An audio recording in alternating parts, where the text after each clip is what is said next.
Okay, so if you're a school leader, you know the pressure to get on board with AI is, well, it's huge.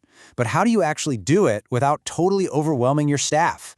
Today, we're going to break down a really practical framework that's designed to build teacher confidence and make AI a tool for support, not for stress.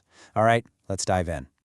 So first up, we're going to talk about the real challenge with AI adoption, and trust me, it's probably not what you think. Then I'll introduce you to this super simple 10-minute habit that's a total game changer. After that, we'll walk through a clear 4-week action plan, figure out how to keep that momentum going, and finally get a picture of what a truly future-ready school can look like. So, what's the real hurdle when it comes to bringing AI into schools? Most people think it's all about the tech, right? The cost, the training, how complicated it all seems. But it turns out the biggest barrier isn't technical at all. It's human. Just take a second and think about it. When you think about introducing AI to your staff, what's that first big roadblock that pops into your head? Is it the training? Is it getting access to the right tools? Or just the time it takes to learn something new? And yeah, those are all real concerns, but they aren't the main thing. And here's the big reveal. The #1 barrier to AI adoption isn't teacher ability, it's teacher anxiety. You know that feeling, the fear of the unknown, the worry about being replaced, the stress of, oh great, one more thing on my already overflowing plate. So the problem we're actually trying to solve here, it's not a tech problem, it's an emotional one. This completely changes the game for a principal. Your job isn't to be an AI expert. Your job is to be an anxiety reducer. You need to create an environment where playing with AI feels safe, where it feels practical and small and totally doable. See, when you can bring that fear level down, you open up all this space for real curiosity and creativity to actually happen. Okay, so if anxiety is the real problem, what's the solution? Well, it's not some mandatory all-day training session, and it's definitely not a 50-page manual that nobody's going to read. The answer is actually way simpler, way more elegant, and it's all built around one single, powerful idea. Just this, 10. This one number is the foundation of the entire framework. It's the key to making AI feel small, manageable, and not scary at all. It's called the 10-minute AI habit, and honestly, it's brilliant in its simplicity. Here's the idea. You ask every teacher to spend just 10 minutes a day using an AI tool for one tiny little task. Look, the goal here is not to become an AI wizard overnight. Not at all. It's all about that consistent, low-pressure exposure that builds familiarity and confidence one small win at a time. So what are we talking about when we say microtasks? Literally anything that can save a teacher a few precious minutes. We are not talking about reinventing the curriculum here. No way.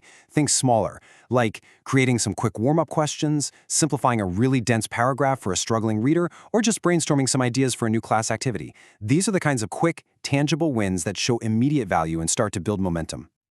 All right, so the 10-minute habit is a fantastic starting point. It's the engine. But how do you take that one idea and turn it into a real cultural shift for your whole school? Well, that's where the 4-week action plan comes in. So here's what the roadmap looks like. Week 1, it's all about getting the mindset right. Week 2, we kick off the daily habit. Week 3, we start bringing it into the classroom. And week 4 is all about making it stick. See, it's a progressive step-by-step plan that's designed to build momentum, not create resistance.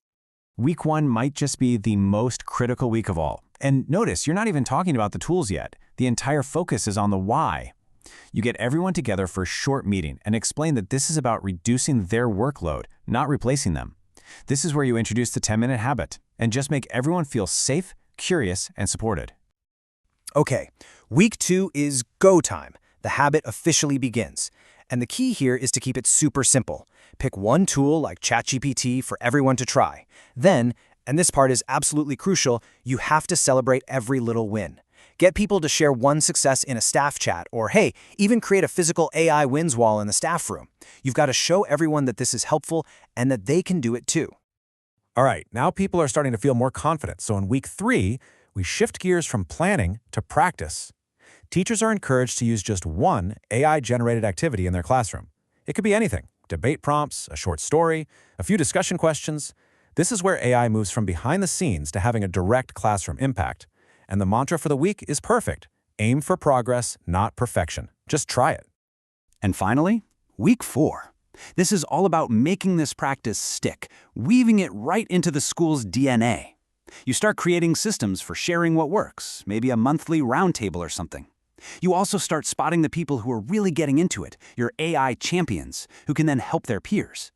This is the point where AI stops being a special project and just becomes, well, part of how you do things. You know, starting something new is one thing. Keeping it going, that's the real challenge. So the 4-week plan gets the engine started. But how do you make sure it doesn't run out of fuel by next semester? This is all about playing the long game. From this point on, the leadership tone determines everything. Over here on the left, you've got the momentum killers, forcing usage, making it a performance metric, comparing teachers. That stuff just brings all that anxiety flooding right back. But on the right, these are the sustainable strategies. Things like AI show and tell sessions, publicly highlighting small wins, and building a shared resource bank. The whole vibe has to shift from mandates to invitation and collaboration. So, let's say you do all this. You reduce the fear, you build the habit, you sustain the momentum. What's the payoff? What does the school you're building actually look and feel like? While the outcomes are pretty transformative, your teachers go from being anxious to being genuinely confident. Their lesson planning time actually drops, which frees them up for more of that creative, high-impact work. You'll see student engagement rise, but maybe the biggest win of all, your teachers feel supported in this evolution, not threatened by it. Your whole school culture just becomes truly future-ready. At the end of the day, it really all boils down to this one core philosophy. Teachers don't need more pressure. They've got enough of that. What they need is a pathway, a clear, simple, and supportive way forward that they can walk at their own pace. It's that mix of tiny wins and supportive leadership that makes all the difference. So, I want to leave you with one final question to think about, especially if you're a leader. As you're planning your next steps, just ask yourself this. Is your approach turning AI from something to be feared into a daily, helpful, and transformative companion for every one of your teachers? Because honestly, the answer to that question will determine your school's future.